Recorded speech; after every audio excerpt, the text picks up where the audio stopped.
It has been a while, Johnston. It has been a while. A couple of weeks off. It's been some good college football playoff games, some fun NFL playoff games, some good college basketball games as well. The transfer portal has been chaotic, both, I guess, entertainingly and probably, I would say, bad for the sport in some ways. But that's just my personal opinion. But we'll talk all about that. I think we should start with the biggest news, of course, which is there's a national championship game tomorrow night. Unless you just want to go somewhere else, but I just feel like there's a national There's a national championship game tomorrow. Indiana versus Miami in that game, and I picked Indiana to make it. I had them losing to Ohio State in a rematch. Once Ohio State lost, I switched back to Indiana to winning it. I personally will just go ahead and give my prediction. I think Indiana will win this game, and I think they're going to win. I don't think they're going to blow them out, but I think they'll win semi-comfortably in this game at this point. So I don't know what your thoughts are. I think Miami's been impressive. Don't get me wrong, but I just don't see a world where Indiana loses tomorrow night. That's just my prediction. I didn't know there was a national championship game tomorrow. I've been it's college basketball season. We put that behind us. No, there. Yeah, I. This is not the combo that I expected. As we know from our last show, Indiana is just absolutely beating people to sleep and making them like it. I didn't get to watch the beginning of Indiana, Oregon, and I got in the car. I was at a wrestling tournament, and I got in the car, and I turned it on. I was like, okay, I'm excited to see what the score is. And then it was, 31-7 or something at the time. I mean, it's insane to see the consistency level that Indiana's operating with. And I want to talk about why they have the success that they have, and from a roster standpoint, and maybe there's a shift in what the secret sauce is. Maybe there's not. Maybe it's just a coincidence, and certain fan bases that are used to being at the top are making excuses. I don't know, but it's an interesting data point to say the least. What Indiana is doing from a roster standpoint, and obviously what Cignetti's doing from a culture standpoint. And Miami being the sleeper of all sleepers, we had both written them off early, along with 90% of the nation, because they had not played to this level for the whole year. But they found their stride, they found their identity, and man, they're running it down people's throat, and then they're giving it to their guys that can make plays. And then on defense, they are flying around. So they're fun to watch. Miami has been fun to watch this whole postseason. I just don't think they have what it takes to really get it done. Yeah, Miami's got some decent players offensively. I mean, Fletcher's a really good running back, and then Tony looks like a absolute superstar in the making. He's pretty young.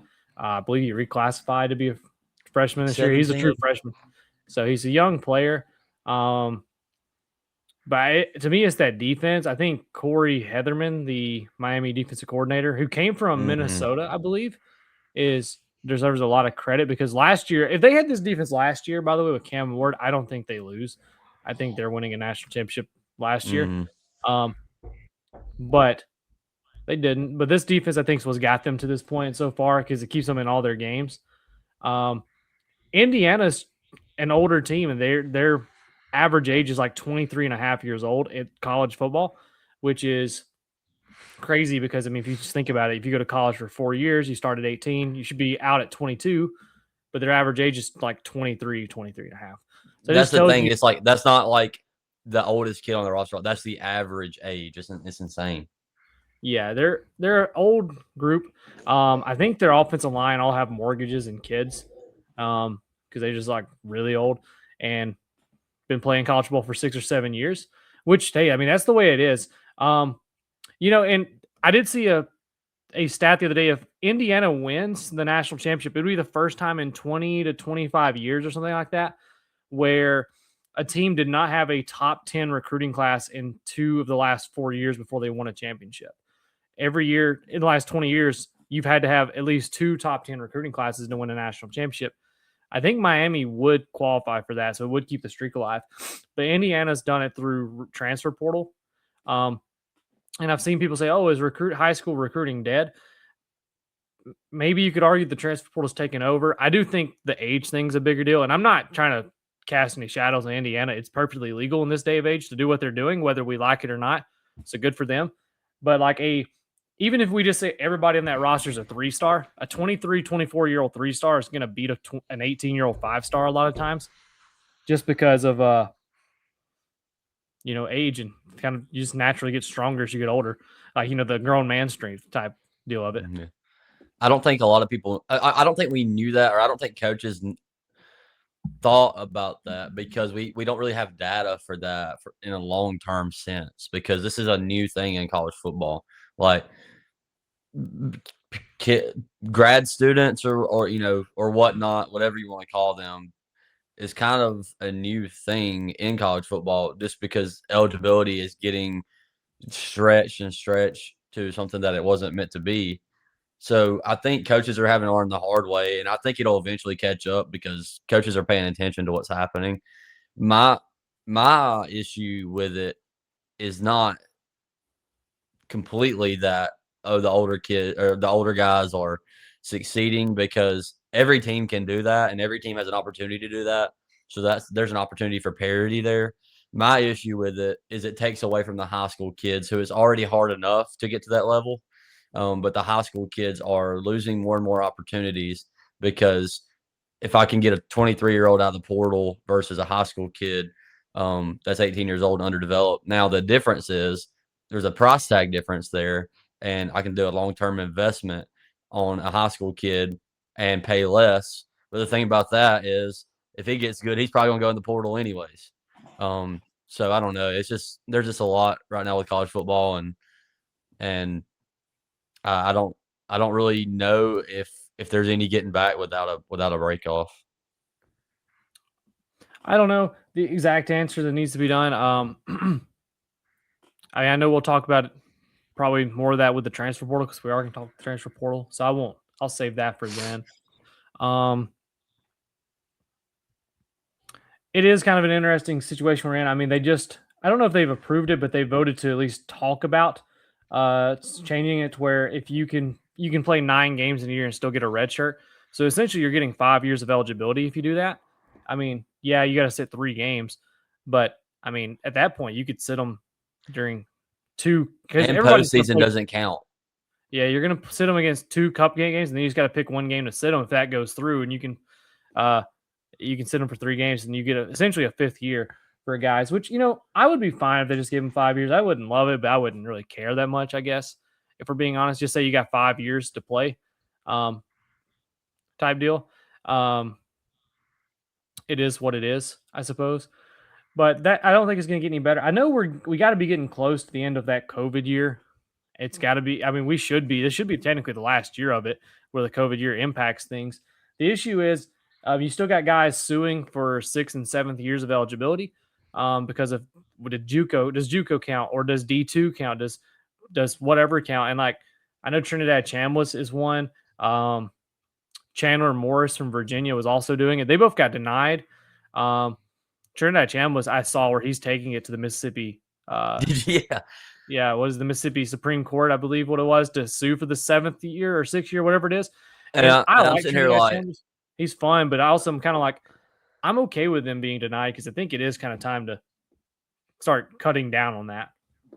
Yeah, I'm like, okay, so he gets appealed by the NCAA, or he gets denied by the NCAA, so they're going to take it to the state of Mississippi court system. Like the state of Mississippi court system is going to tell him no. Like, holy cow, dude! And like you said, I love the kid. Like, I think he's awesome. I say he's a kid; he's my age, but he's a great leader, and he's a good football player. He's fun to watch, but I mean, how can that? And the answer is it's not seen as fair. But how can that seem fair where a kid's eligibility rests on the fact of the location of where he's going to school and the fact that that can be sent to the state of Mississippi to be confirmed? Now, on the flip side of that, if they take it to the state of Louisiana, they're going to deny it because of who it is. So that's the thing. Like, there's no really fair, true way to do this, and that's the whole issue with it being able to be the case, anyways. I think it's a mess. Like I said, I like Trinidad Chambliss, and I would understand if I was him, I would probably do the same thing in Sue because I don't think he's a first round draft pick in the draft by any means. He's one of the few guys that probably would make more in college than he would in the NFL. Like Ty Simpson, I completely get why he should go to the draft because, especially with Dante Moore going back to school. I know we've went way down the rabbit hole from where we started, so we're just right into the transfer portal news. By the way, we'll just go ahead and pop it in there. But Ty Simpson, there's reports that Miami offered him like $6 million, and maybe Tennessee and Ole Miss offered him $4.5, $5 million, and he said, "I'm still going to go to the NFL." He's going to be like a top pick. He's most likely going to be a first round pick. I imagine since Moore's not there, Mendoza will go 1 or 2, depending on if that. I don't see why the Raiders wouldn't take him, to be honest with you, but he'll go number 1, and then Ty is going to go probably be the second quarterback taken because who else is there going to be to take? I mean, do you take a shot on Garrett Nussmeier? Probably not after the year he had. Trinidad, I think his stock went up a little bit because of Moore going back as well, and maybe he can impress someone, but he's not a guaranteed first round pick. So the money is not going to be the exact same as if he probably gets taken in like the 3rd or 4th round. It's kind of the weird thing with quarterbacks in the draft. You either go in the 1st round, maybe early 2nd, or you go in like the 4th or 5th round. You don't really, there's like a gap there. So I get why he would sue. I understand it. I don't know what his NIL deal was to go to Ole Miss out of Ferris State. Probably wasn't crazy. So he's probably trying to get that one big paycheck. I won't complain about a guy doing that. I just think it makes sense that we need to start we don't need 7-year vets in college football consistently. Like there's the occasion where it makes sense, medical red shirts and all that. I don't think we need every team to have 5, 6, 7-year guys. And, we need to get back to actually being college-aged athletes. Yeah, I wanted to get your opinion on the show. I didn't text you about it. What is the reasoning? What are the benefits of Dante Moore staying in college? I mean, obviously getting another paycheck, but he doesn't want to go so to much more guaranteed money. Doesn't want to be a Jet, but guess what, buddy? The New York Jets are going to suck next year too. They'll just take you next year. And the Jets have 3 first-round picks. They have 3 first-round picks. Don't flip over, not. Yeah. The Jets have 3 first. Guess what, buddy? We'll be bad next year. So if I'm Jets, if we want you, we'll go get you. I don't know. Maybe he just like I know I'm going to be if I'm going to be a Jet, may as well enjoy one more year of my life. I don't know. I really don't know. I mean, other than Phil Knight paid him a lot of money to stay in college. I guess, whatever it might be. I said, I don't fully get it. Because like I said, I'm Ty Simpson. I think you should go to the draft because it's more guaranteed money. I know the NFL is not guaranteed contracts unless you get it written in there, but they're not cutting a first round pick for a few years. So, I mean, it's guaranteed money if you're a first round pick. I don't know. I need you to make a meme of take some murder movie or something of the guy chasing somebody down, and it's the Jets chasing Dante Moore down. Yeah. So guess what, buddy? We'll still be here next year. We're going to pick in the top 5 of next year's draft too. And we also got the Cowboys and the Colts pick. And the Colts may not have a quarterback either. So guess what? We might have 2 top 10 picks, depending on how Daniel Jones heals. So get ready. I would say the Saints are coming, but you believe in your Saints, apparently. I don't believe in them long term. I just think they're in a situation where they don't have to force a quarterback this year. I don't know Tyler Shuck's the long term answer. I just think he played well enough to where you can be like, hey, we can draft other stuff and let Shuck go in 26. But anyways, other transfer portal news. Let's just keep talking about it. Sam Leavitt committed. Brendan Sorsby committed. Drew Mestamaker, I think, it committed by the time we were here. If not, we knew where he was going. He just hadn't said it yet. We knew he was going to OK State. Trying to get it to pull up here. There we go. Boom. I think. Nope. There we go. So there we go. Sam Leavitt finally went to LSU. That was an interesting one because he was at an LSU women's basketball game with Lane Kiffin and then the Damon Washington stuff. not Damon Washington, Damon Williams. My apologies. He's from Washington. Popped up that LSU was considering trying to get him out of the portal, and Sam Levitt was sitting right next to Lane Kiffin when that broke. And then Levitt went to visit Tennessee, and apparently Kiffin flew in the Knoxville to meet with Levitt that night to try to get him to come to LSU. So that's a big deal. Brendan Sorsby took $5 million. He followed his girlfriend to Texas Tech. By the way, that's where everybody thought he was going there. I also heard he got $5 million, which is a big deal. Somebody said, we're not joking, though. We know why Brendan Sorsby went to Texas Tech. It's the one thing that's been undefeated against men our whole lives, and it'll always be undefeated, and that's why he went. So I was like, yeah, probably. Drew Mestemaker, we figured, was following his coach. Jordan Seaton's the big name left that I haven't seen a whole lot on him. I don't know if you have. Have you seen anything on Jordan Seaton or Prince Will? I'm not going to try to pronounce his last name. The only thing about Prince Will is that I know the Ole Miss fan base is absolutely melting down on Twitter over him. I've seen a lot of people think that Prince Will might come back to Ole Miss, but I don't know. I've also seen someone say Jordan Seaton's cousin committed to Colorado, but then Seaton hit the portal anyways. It's just like these guys are going into the portal, and they're going.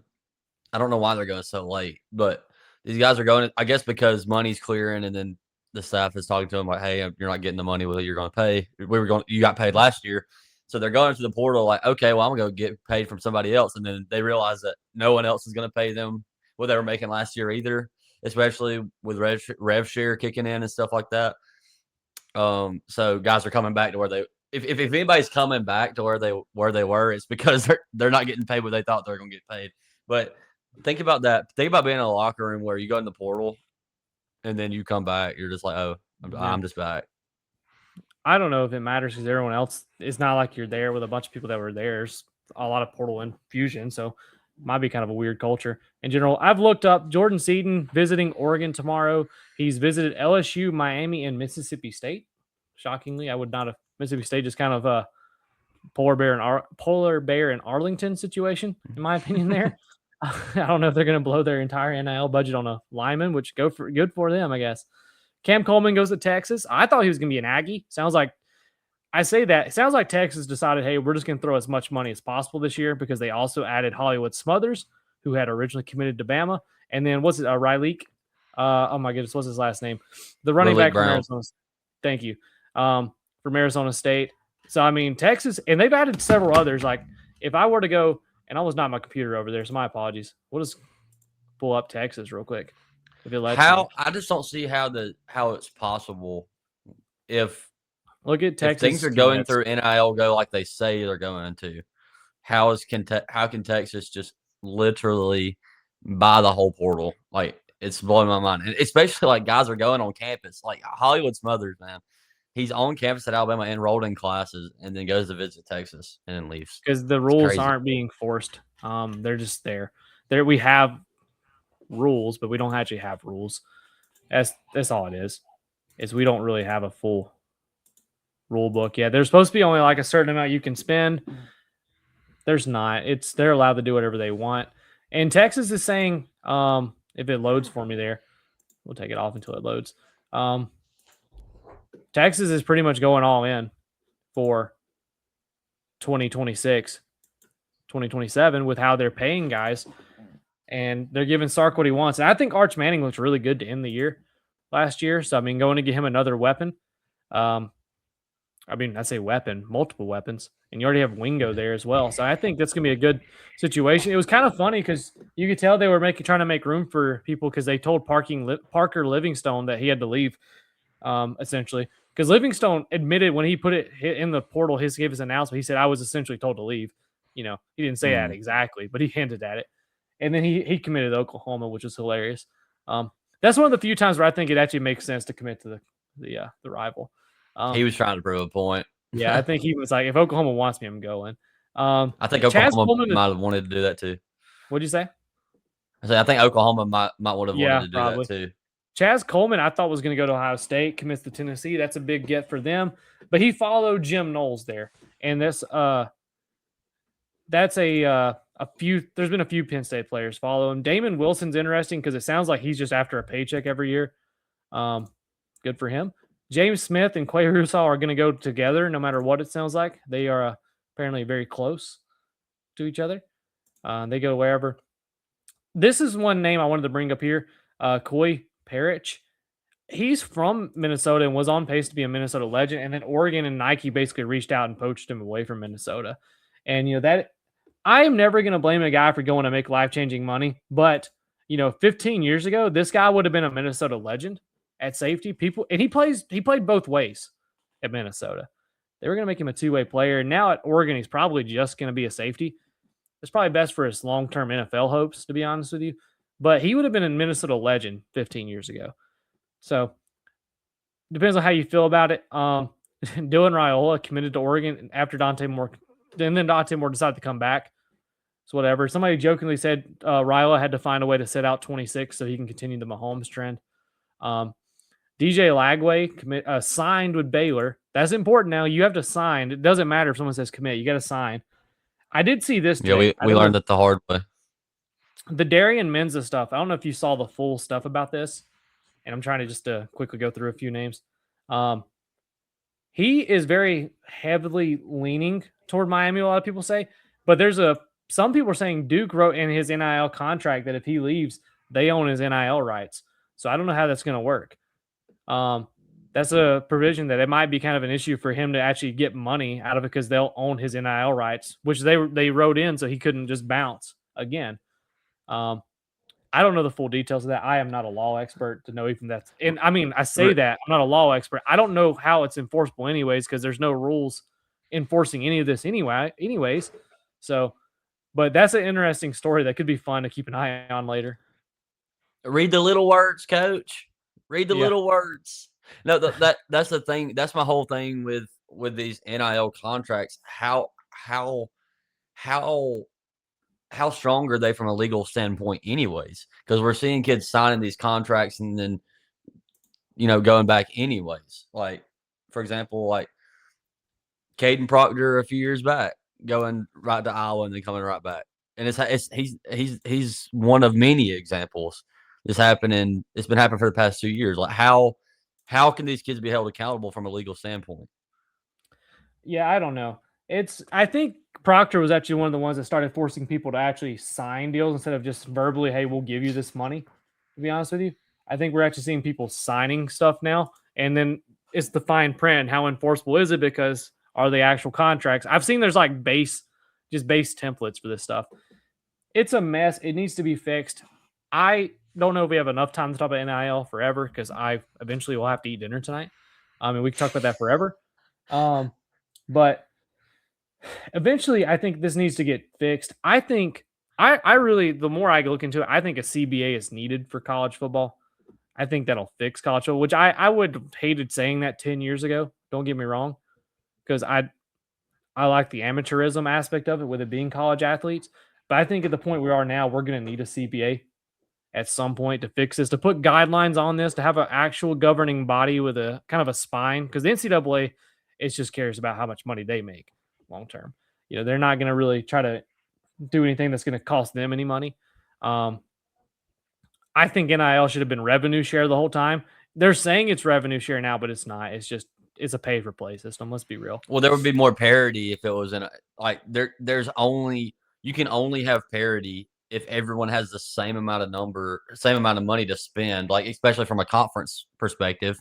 Like obviously Texas is going to have more money than Tulane this man, but there's no Texas is like leaps and bounds, it seems, from commitments ahead of other schools in the SEC. So how is there revenue sharing to bring that is supposed to promote parity, but there's no parity from a recruiting aspect, even within a conference?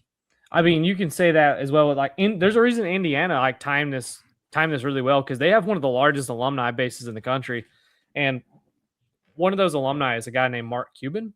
And I don't know if you know this, he has a lot of money. I've heard of the guy, and he's funding a lot of their NIL. He even came out and said whatever they need the other day. And there's people. They got Josh Hoover out of the portal, who is a really good quarterback in my opinion. I think he's underrated. We didn't talk about him. I'm glad I got to bring him up here. They said they probably paid him. I didn't see a number. They said they paid him more than you would expect. But that's the thing is like these schools that have bigger donors are going to be the ones that benefit. That's why Oregon's able to get what they want because they have a guy named Phil Knight. That's just the way it is right now. If you're a school without a big donor, so I mean, even in the same conference, it's like I don't know. I could be off speaking here, but is Rutgers going to spend a bunch of money on NIL for football? Probably not. Is Northwestern? Northwestern might be a bad example because they could produce probably a lot of lawyers, but they haven't done it yet. Gave money away. But that's the thing. Right now, it's going to end up being which schools have the most money, and we've seen historically that usually is not great for parity reasons. That's just where that's why the NFL system works so well. Like the NFL is created for a team to climb to the top and then fall, and then climb to the top and fall because guys get older and like there's like actual contracts. Now, obviously, you can't do it. It's not going to be the exact same with college because obviously guys aren't going to stay for 10 years. Well, guys shouldn't stay for 10 years in college. Imagine that. But we have a system. We have a professional system that works. Why do we refuse to use the system, even from a calendar standpoint? Like, no coach in America, 95% of coaches in America don't want spring football. Follow the NFL calendar. Like, we have a professional model that works. Use the resources that we have to make it better. I mean, they do need to fix the calendar. College football is now the only sport that has a free agency before we determine a champion, which is like idiotic. College basketball changed it to where it opens up. The portal opens up during at the Final Four essentially. So nobody there's the Final Four is 3 days. You play on Saturday and then you play on Monday night. So not a big deal. But here we opened the portal before right on the day of the second round or the day after the second round. So you have 2 weeks, which is dumb. It's really dumb that we're going to be playing on January 19th. And I believe I saw next year we're supposed to play the championship game on like January 25th. Why are we playing so late in the January? We shouldn't. But that's a different topic. I brought up Alabama's transfer portal because we're both Bama fans. What is just your general thoughts on how Bama's transfer portal has went to this point? I'm interested. I wish I could be a fly on the wall to see like the conversations that are being had of why certain guys are leaving. Is it the staff making changes? Or is it kids getting tampered with? I don't know the answer. I will say, to cut you off, there's tampering with every school, but continue. Yeah, absolutely. Like, that's the thing with, like, for example, the Ole Miss fan base was losing their mind saying that Ty Simpson was lying about the $6 million, whatever. I'm like, what reason does he have to lie? Every school is doing it. It's okay. Like, there's a reason. Let's bring that up. Ty Simpson never hit the portal. And we know he got 3 offers. They openly and we're Bama fans. I get it. But if Ty Simpson's getting 3 offers and he never hit the portal, there's tampering and no one cares. Because we know life-changing offer. A life-changing offer before even you don't have to hit the transfer portal to get recruited. And that's dumb in my opinion. We should actually enforce it because Miami, and not trying to take a shot at Miami because it's allowed right now. By all means, if you can get away with it, you should. Go for it. Miami called Ty Simpson, who never hit the portal, and said, "Hey, we'll offer you $6 million to come play at Miami." He never hit the portal. And they're playing in a championship game tomorrow. Yeah, I mean that's the issue. Is like Tennessee called Ty Simpson, said, and reportedly offered him $4.5 million, maybe $5 million to hit the portal. He never hit the portal, but people were able to do that because that's the state of college football, and that's an issue. You're not supposed to tamper, but we know they are. And no one cares. Someone's got to, grow a set and actually enforce some rules over there for the NCAA, and they're not going to because they're afraid it'll lose them money long term. Well, that's what you just like you said. The NCAA, they're afraid they'll get sued. Well, they don't want to lose their power, and they're doing anything they can to stay on everybody's good side. Is what it is. Yeah, but anyways, back to the Bama part of things. I'm sorry, I cut you off.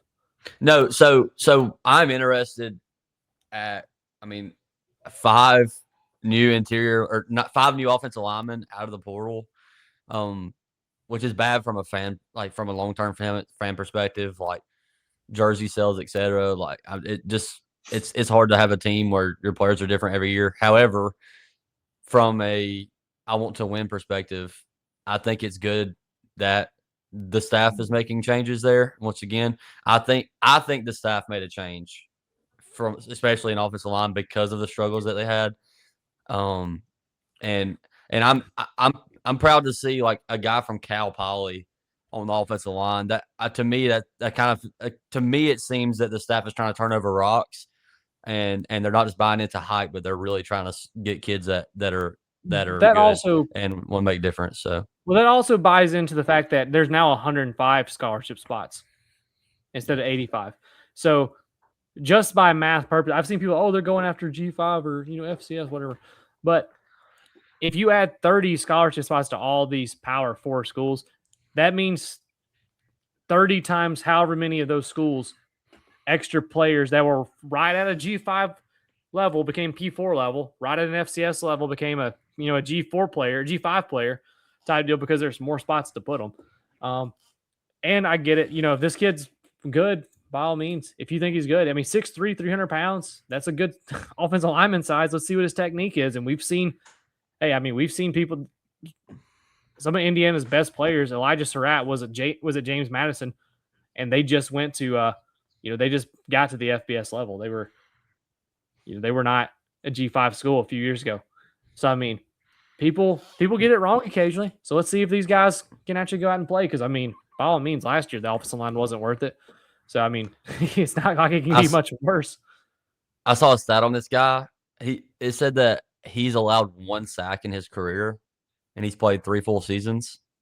It's impressive. I mean, I know the skill gap is there, but he played there too. You're dealing with the same caliber that he is. So coming out of high school. So yeah, I respect it. I respect that the staff is trying to turn over rocks. Yeah, I'll be honest. So like James Smith and Quay Russaw, people will say, "Oh, you're just saying that because they transferred out." These don't hurt me as much because I don't think they ever reached their full potential. I don't think James Smith ever did, to be honest with you. I think he's got more potential, and maybe that's on the coaching staff. I don't know. I think Quay Russaw stayed hurt a lot, and I think Yonze Pierre kind of sent him to the portal, to be completely honest with you. I think Pierre kind of took his spot that he played. Keon Keeley hurts because he started coming along. I really like this Terrence Green and Devon Tompkins pickup. Isaiah Horton hurt me as a Bama fan. Goodbye. I don't care about looking forward. I mean, I think I could have beat him off the edge. And I haven't ran in years. Oh man, that'll be the one thing that somehow gets out there that I said that I know. But I didn't like seeing Jordan Rod leave. Michael Rogers, clip it now. Noah Carter. I like this Noah Rogers pickup. I really liked it. Nick Brooks, he's got a lot of talent. I think I saw someone say, and I haven't looked this up myself, they said at some point this year he had a PFF passing grade in a single game of 0. So that's worrisome. But he was also a freshman. So I'll give it time because he does have a lot of high, potential according to all the experts. I understand why Mbakwe left. I get it. It sucks. I get it. Ty Haywood's kind of funny because he committed to Alabama. Really quick. Yeah. Mbakwe is costing himself millions of dollars. And I know I'm not the first one to say it in our group. Shout out Coach Jacobs. Mbakwe is costing himself millions of dollars because he refuses to play defense. It literally, had he stayed playing defense, he would have been a starter last year. And he's an NFL player if he sticks to it. But man, it's just I don't understand that. I don't understand that from a player perspective. And once again, I've never been good enough to have to make that choice as an athlete. But my goodness, man, it's like you were set up for success, and he was the next man up. I just don't understand. Yeah, I haven't seen what the plan is. Like if he's going to play receiver at Georgia Tech, or if they're going to play him both ways, or what. I honestly haven't seen it. Ty Haywood's funny because he committed to Alabama for a while, and then he flipped to Michigan, and then after a year, he's going to go to Alabama anyways. Makes me worried that he might only be here a year and he's just after money. From what I've read, though, he really wanted to go to Alabama, and I think it was maybe his mom wanted him to go to Bama, but then people got in his ears and said, Michigan's offering you more money. You should go get the money. And now he's like, I'm going to go to Bama now anyways. Cam Coleman was interesting because he came from Utah. I actually liked him, but I get it. There's a lot of really good players in the secondary at Alabama, so I would get why he would leave. And that's the good part of the poll with me is this guy has an opportunity to go play somewhere else. I wish nothing but success for Cam Coleman. We talked about a few of these guys. Micah DeBose, he was never going to play. If he couldn't beat the guys out last year, he doesn't deserve to play. Let's be real. If you couldn't beat some of those guys out. Real. Same that you talk about Cal Poly guy, Josh Ford. I've heard, some good things about him. I'm excited to see there's opportunity. 6'6", 265 tight end. I think, he might be a weapon in the run game, helping block as well. Richard Young, I'm happy to see that he has committed Colorado because there was not a lot of smoke around him. From what I heard, Richard Young got an opportunity early in the year and he didn't perform. Whatever. Yeah. He didn't perform. I get it. From what I had read, he had told people, hey, I'm probably going to leave, but I would like to stay through the end of the playoffs in case you need me. And he handled it the right way. So I have nothing. If that's the case, which it sounds like it is, I hope Richard Young goes and makes us regret him leaving Alabama. I'm a Richard Young fan, man. Yeah. I really am. I like how he handled it. The last two I'll talk about, Caden Strayhorn's good. I said last two. I like this Carmelo O'Neal pickup. I know he's from Mercer. People were like, oh, picking up a guy from Mercer. Dude, the tape on him looks really fun to watch. And then I like this Caleb Woodson pickup as well. There's a few other names like Kendrick Bigley-Jones, Caleb Smith, some fun names to talk about, but those are just some other names. I don't know if you had anybody you wanted to talk about more in that list. No. Okay. Let's do it. Yeah. Do you got any more transfers you want to talk about, or do you want to? It doesn't have to be Bama.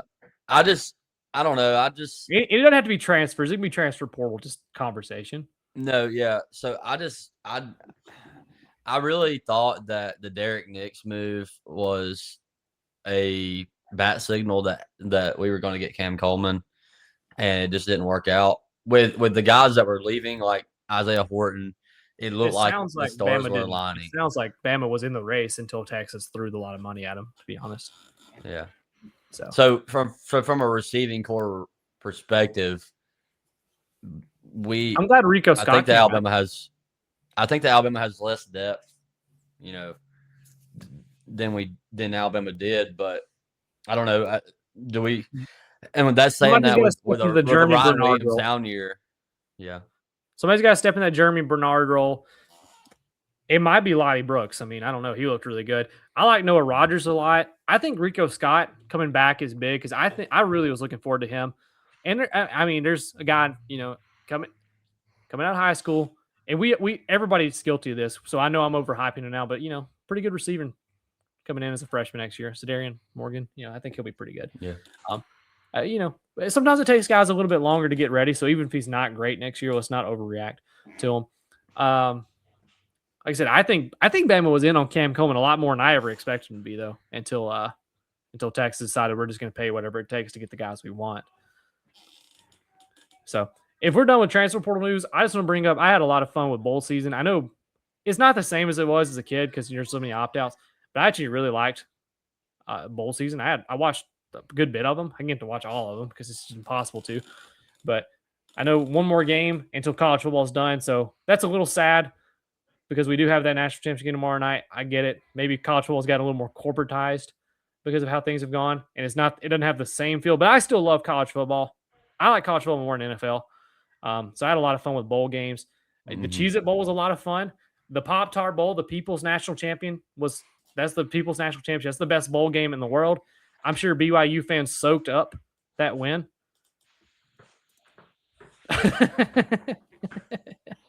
But nice. But I had a lot of fun with bowl season, so I just wanted to give that shout out. I haven't seen who's winning do we even know who won our bowl tracker? I haven't looked in a while. I'm assuming there's one game left. You'll have to come back eventually. So, you ready? You want to talk NFL playoffs? You want to talk basketball? What can I get back here for? I don't know what I can do. You don't want to what? What'd I say?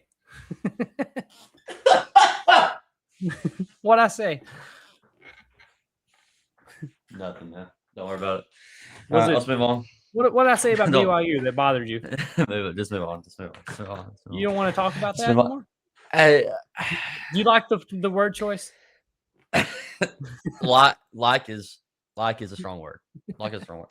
All right, do you want to talk about Here we NFL go. playoffs or college basketball? I imagine we could probably talk about one before we get out of here. Let's talk about NFL, man. Hey, I think the NFL it's playoffs a great time have to be been. an NFL guy.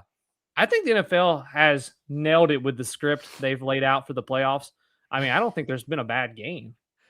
Really, has there? I mean, most of them have been, and some of them have been really, really good. Came down to the end. There's a game going on right now. The last one for determine the NFC Championship. Bears and Rams are tied as we're recording. The Patriots take on the Broncos, and then the winner of the Bears Rams will take on the Seahawks next week. I just think the NFL's nailed it in terms of the playoffs this year, or at least I say nailed it because I jokingly said the script thing, but I think they've gotten really fortunate with the games they've had. I'm really sad. I thought that game was starting at 6:30. That's why I texted you that earlier. No, it's on. They're in the second quarter right now.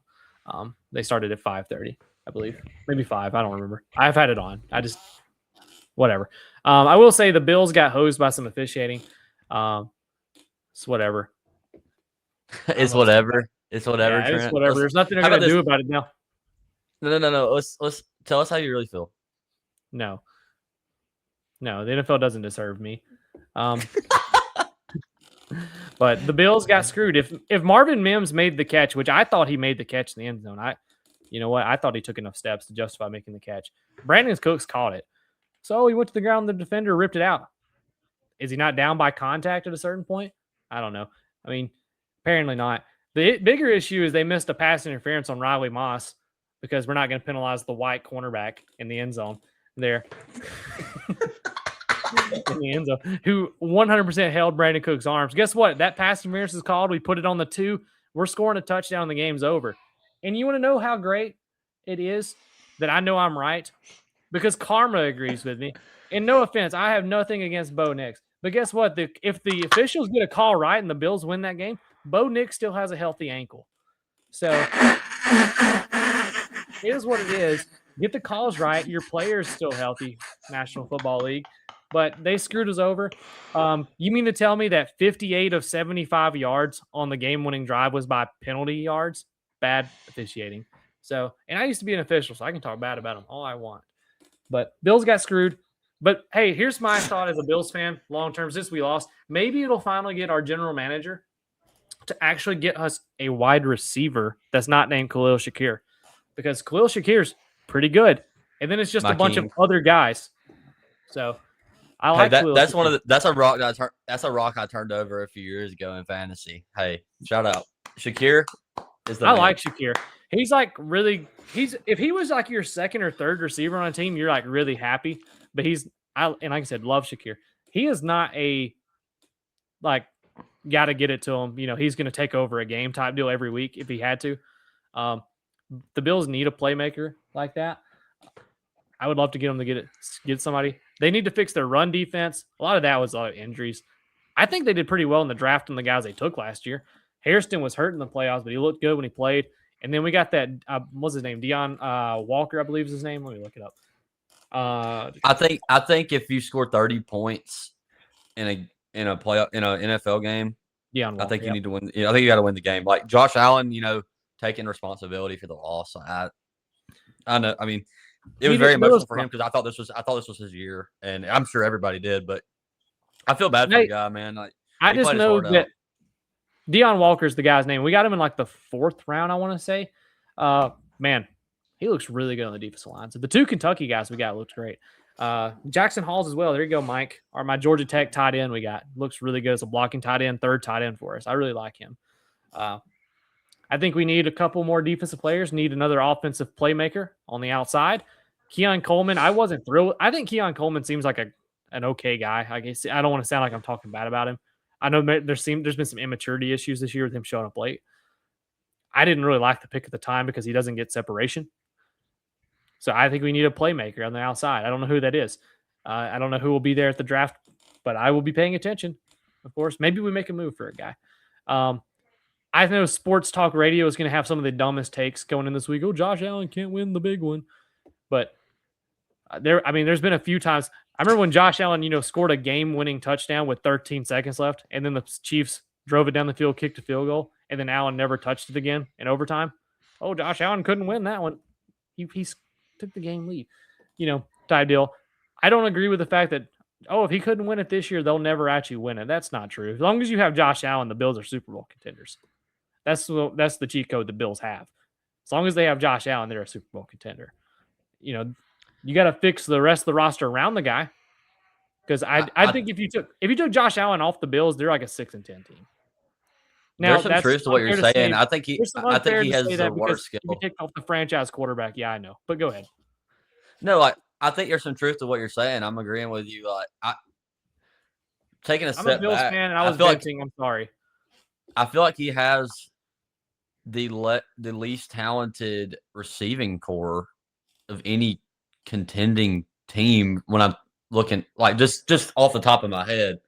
I mean, I think there's some truth to what you're saying. We lost last week. We brought Gabe Davis back this year, who wasn't good last year because of an injury.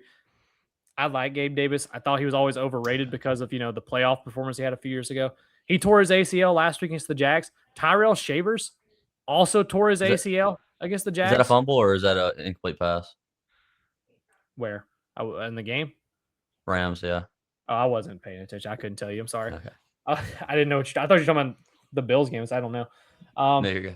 But Tyrell Shavers, by the way, huge shout out to him. He tore his ACL in the first half and played the entire second half on the torn ACL, apparently.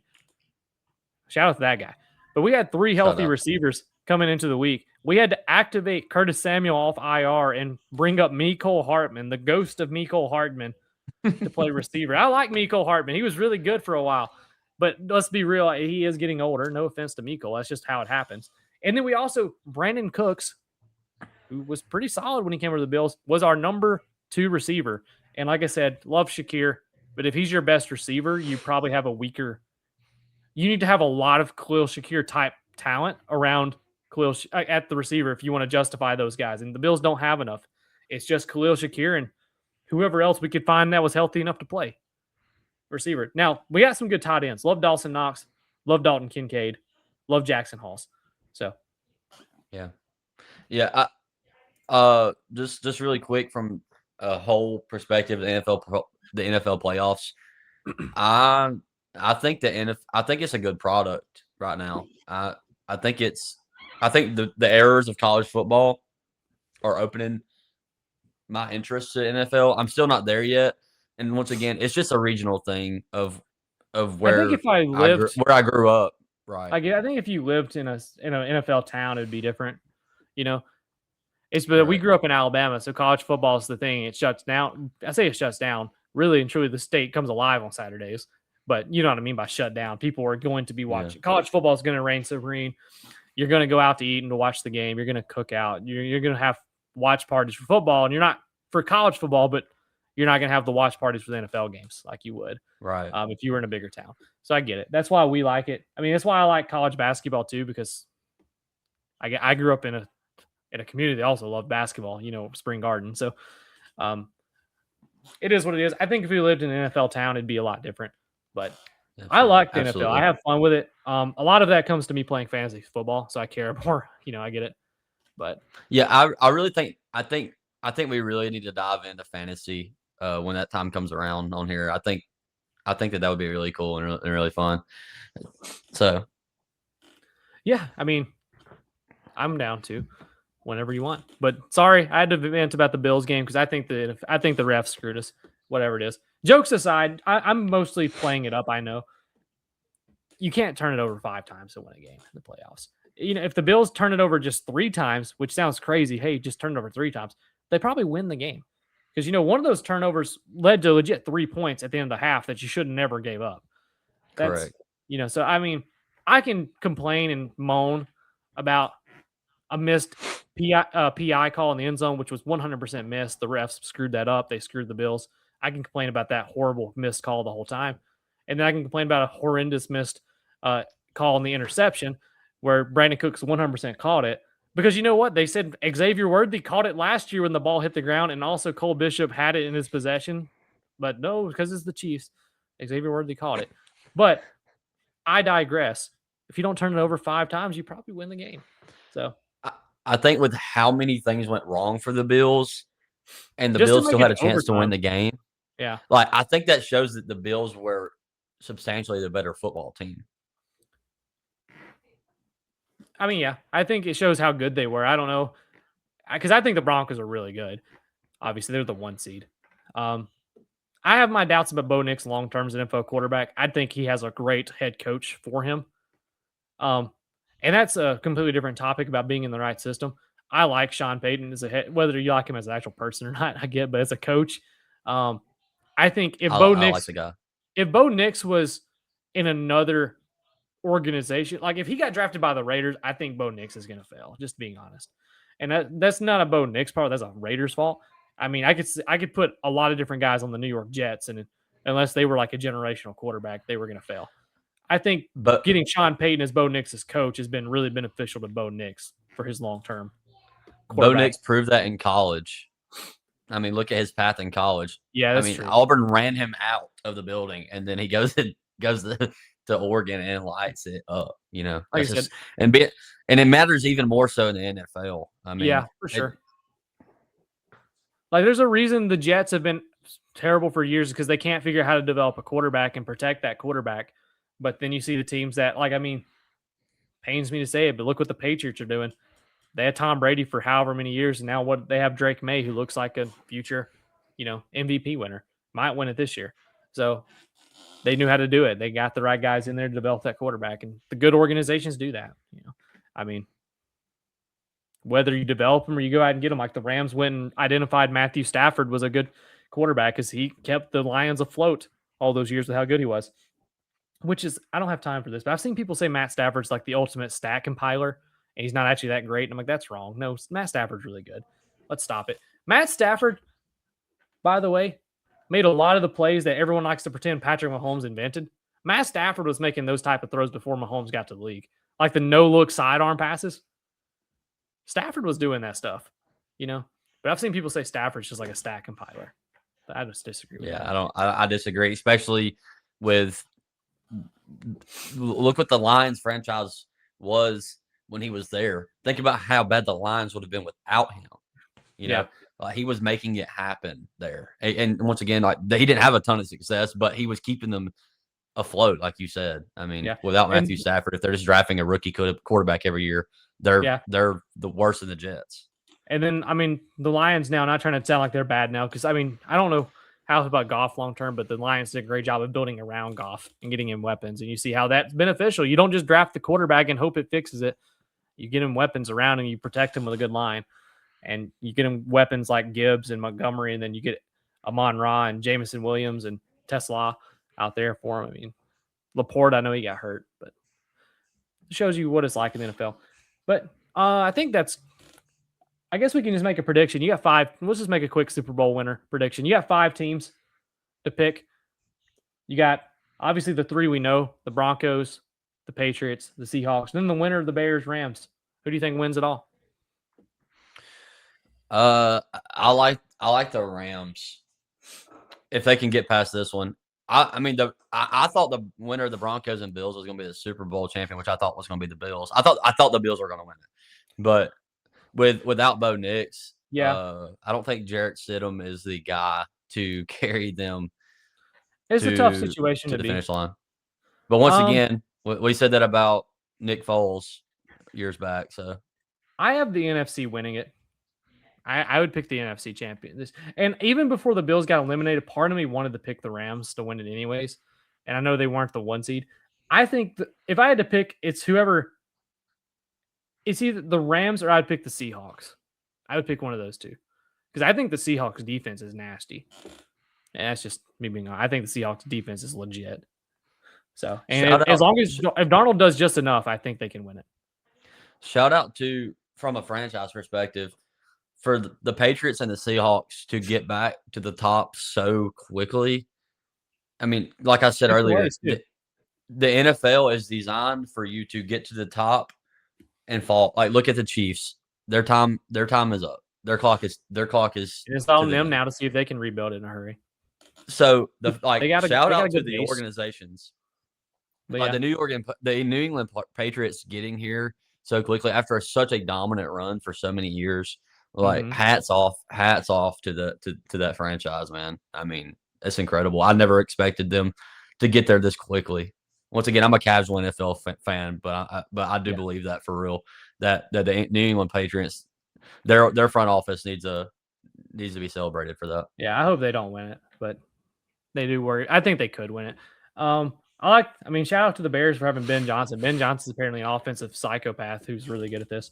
But I will say, I actually think the Chiefs will be in the playoffs next year. So I'm not too worried about them. As long as Mahomes gets to play. Now, let me caveat that. The next full season of healthy Patrick Mahomes, they make the playoffs in case he doesn't play next year for whatever reason. But I think he'll play next year.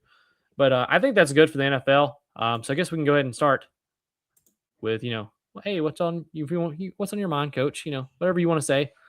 It doesn't have to be sports related. Whatever you want to talk about, we can please close it out. Okay, so what's on my mind? I think these low end sports need to be more strategic about their marketing. Here, my example is college wrestling. I love wrestling. Like, genuinely, I'm a wrestling fanatic. I love the sport. It's a great sport, and I think if everyone attended a top tier college wrestling duel, for example, the Penn State, the Iowa, the Oklahoma State atmospheres, I think everyone would fall in love with wrestling. Here's the problem: the casual fan cannot have access to it. That's why the MLB is struggling because No, my goodness, yeah. these brands or these sports are so hard to find. A casual fan is not going to pay $115 a year to watch 3 months of college wrestling. I mean, You this is a have to college make it baseball issue too. watchable. You have to make it watchable. And, like, you're not going to grow your sport if you don't if you don't find ways to market. Like, if you have to do it, find a way. Like, even if it's free for a few years, you have to make it watchable for the casual fan. And you Mhm. might lose money for a little bit, but if you just keep making these paid subscriptions and they're bouncing around, like college wrestling is on Big Ten Network or Big Ten Plus, and then it's on Flow Wrestling, which is an absolute Yeah, terrible, terrible, terrible service, by the way. But my point is, find a way to grow your sport because that's where you're going to make the most money. Hello, UFC. They have yeah, figured it out, and they're yeah. about to make a freaking killing off of it. I don't really watch UFC or care about it, but they do it right in terms of what they need to do. I mean, what you mentioned, They Matt. just did the deal with Paramount. Yeah, They just did the deal with Paramount. MLB's got to figure it out because you shouldn't be a pro sports organization having these issues where you have blackouts and stuff like that, and people can't watch your game unless they're in certain regions. That's dumb. The College baseball. Atlanta Braves. Can you watch? Go ahead. No, I'm not trying to cut you off. I'm No, adding to your point. The Atlanta Braves, dude, is the It's Dallas so hard to watch Cowboys them. of the MLB. You cannot Yep. watch them in Yep. the region, man. It's so Yeah, bad. it's dumb. It's Like, horrible. It's horrible. It's horrible. Because like if you got MLB TV, I couldn't watch the Braves. I have to have a regional sports network. And also, we don't even know where the Braves are going to be on TV this year because their TV deal actually ended. They're like one of 9 teams with an issue. It's stupid. You're a pro sports organization. But like college baseball, do you know where you can watch college baseball? ESPN Plus if the app decides to work that day. I mean, just being honest, it's hard to watch college baseball, and that's one of the 3 main sports in the country. So pro wrestling, sure, is going to have an issue, but like they can't even figure out college baseball. It's pretty bad. I get it. The one thing I wanted to say from your point before I get mine, I loved what you mentioned is you got to grow to the casual fan. I hate people who say you should not, the casual. We don't want casual bandwagon fans. No, I get it. The hardcore fans are the ones that are going to buy stuff, and you think you should market to them. But guess how? A hardcore fan became a hardcore fan? They were once a casual bandwagon fan that decided, hey, I'm going to like that team. You have to appeal to the casual audience because we've talked about with college football. I'm going to watch the college football game no matter what. Doesn't matter what time. As long as I'm not busy that day. If I'm at home, I'm probably going to turn it on and watch it because I love college football and I'm a college football fan. You got to get the casuals to watch it as well too. That's why I love what like the Pop-Tart Bowl does because it's silly humor. That's why I love what minor league baseball does. at their events. You go and you see something dumb dancing on the the dugout between the 4th and the 5th inning, and then you have a goofy race in the outfield, because you got to find a way to get the casuals, the families to visit, all that stuff. And I think you have to appeal to casuals, because the way to grow to get more diehard fans is to find more casuals who then fall in love with it and say, "Hey, I'm going to be a diehard and buy all this gear."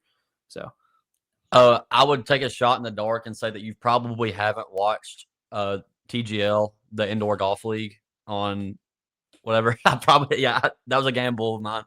But they're doing it really, like, they're doing it right, man. They're scheduling, like, they are changing what day they do it on every week, because they're going around the big events. Like, they're not going, for example, they're not going to have a TGL night during the Super Bowl, because they know that they're not going to get any viewers. Like, as a casual fan, I'm going to turn on YouTube TV, and, for example, the TGL is not going to be must-see TV for 95% of people. But if it's on that night, and it's the only thing on, which is what they're catering to, is to being the only thing on that night. And then you turn it on, and, people be like, oh, this is kind of cool. Like, this is a new thing, it. Yeah. And that's the way to go about it, man. And Tiger Woods is very involved in that league. And Rory McIlroy, like, they're business partners, and they figured it out. It turns out those guys know what to do with money. Imagine that. Yeah. So. I think you got to cater to the casual fan. I like what you said about it, so I wanted to highlight it. My thing, what's on my mind, I'm going to go it can be sports related, I guess, but mine's more of a general, vague statement, is I hate how everything has become absolutes in this world. And just for example, I hate, that is the worst officiated game I've ever seen, or that was the best game I've ever seen, or that's the best show ever, that's the worst ending. It's a small complaint, I know, on my end, but no, it can't. Everything you do cannot be the worst or the best thing you did. You can't go to a high school basketball game on Tuesday. That is the worst officiated game I've ever seen. And then Friday night, you go to another game. That's the worst officiated game I've ever seen. One of them has to be worse than the other. So, why can't it just be it wasn't a great officiating game, or hey, that TV show, it didn't finish perfectly, but just because it didn't go how I wanted it to doesn't mean it was bad. It was just fine. Like, that's Stranger Things. I've seen people who fantasy booked how they thought the finale should have went, and because it didn't happen, this is the worst ending the Duffer Brothers ever came up with. I mean, it was fine. Do I think it was the best ending in the world? No, but it was fine.